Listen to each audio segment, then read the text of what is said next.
Ram Ram. Ram Ram Ram Ram sir. आपलं नाव? गोपीनाथ राजाराम गुंजावळे, राहणार कौसडी, तालुका जिंतूर, जिल्हा परभणी. आज आपण आलेलो आहेत गुंजाळे यांच्या शेतामध्ये. तर हा जो प्लॉट आहे ॲग्रोसेल डेव्हलपमेंट प्लॉट आहे. यांच्याकडं माझ्या जवळपास 3 ते 4 चक्र झालेले आहेत. तर आपण सुरुवातीला हळदीचा माल पाहून घेऊ. बघा हळदीची साईज पहा, कंदाची साईज पहा.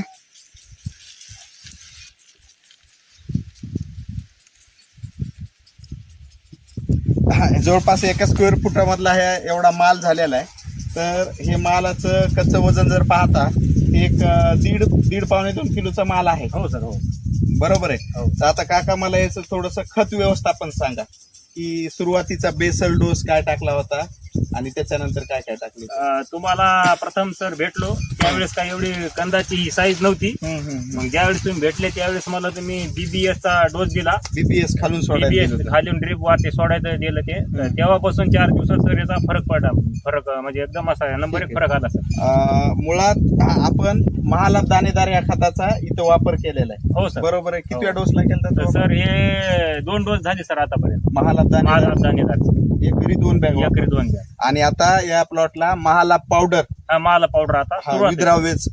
विद्राव्य महालाभ चालू आहे. चालू आहे. तर महालाभचे किती डोस झाले पावडरचे? आता 2 डोस झाले सर. बरं, पहिला डोस महालाभ देते वेळी महालाभ पावडर तुम्ही ड्रिप वॉटर सोडते वेळी त्यावेळी कंदाची साईज तुम्ही काढून बघितली होती? हो, पाहिली होती सर. आपलं बोलणं हो. झालं की बाबा अगोदर कंदाची साईज पाहिलं होतं. काढून बघा. पाहिली होती सर. तर ती काढल्यानंतर त्यावेळेस कांदाची साईज एवढी होती का? नाही सर, लय बारीक होती ना साईज त्यावेळेस.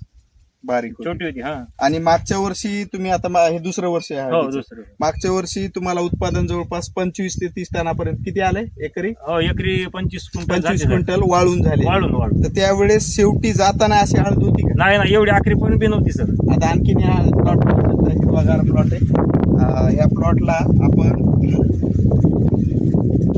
आपण या प्लॉटला सुरुवातीच्या अवस्थेमध्ये महालाभ दाणेदार या खताचा वापर केलेला आहे बेसल डोस मध्ये.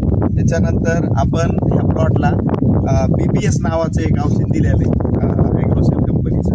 ड्रिप वॉटर घालून दिलं की जेणेकरून स्टम्पची जाडी आहे ती प्रॉपर वाढलेली आहे. आणि त्याच्यानंतर आपण महालाभ पावडर या खताचा वापर केलेला आहे. आणि महालाभ पावडर याचा वापर केल्यामुळं जी शेंगाची जाडी आहे ती वाढलेली आहे. आणि शेंगाची लांबी शेंगाची लांबी पाहू शकता तुम्ही.